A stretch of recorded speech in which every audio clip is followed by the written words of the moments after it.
እንግዲህ ባለፈው መግለጫችን እንዳሳወቅናችሁ እነዚህ ከስምንቱም ቡድን የተውጣጡ አጠናቃሪ ተሳታፊዎች ስራቸውን ሲሰሩ ቆይተዋል እና ይሄ ስራ የሁሉንም የስምንቱንም ቡድን አጀንዳ አጠናክሮ ማቅረብ ጥንቃቄ የሚፈልግ ስራ እንደመሆኑ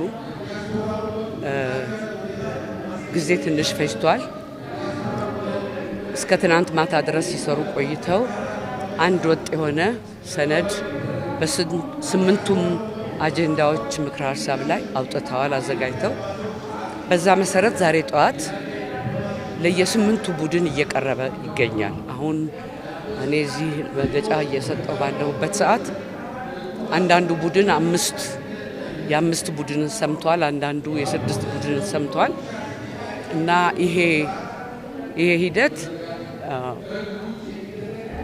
እያንዳንዱ ቡድን በሚቀርበው ሰነድ ላይ የመጨረሻ ግብአቱን ማስገባት እንዲችል አስተያየቱን መስጠት እንዲችል የተዘጋጀ ሂደት ነው። እነሱ ዛሬ ስምንቱም ቡድኖች የስምንቱንም ቡድኖች ምክረ ሀሳቦች ይሰማሉ፣ ግብአት ይሰጣሉ።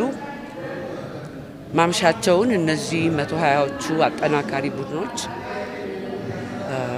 የመጨረሻዎቹን ግብአቶች በማካተት የፋይናል የመጨረሻውን ሰነድ አጠናቀው ያዘጋጃሉ ማለት ነው። በዚህ መሰረት በነገው ዕለት ይሄ የተጠናከረው የመጨረሻው ሰነድ ለ4000 ተሳታፊ ይቀርባል ማለት ነው። ይሄ እንግዲህ አንድ ትልቅ ምዕራፍ ላይ ደርሰናል ማለት ነው። እግዚአብሔር ይመስገን።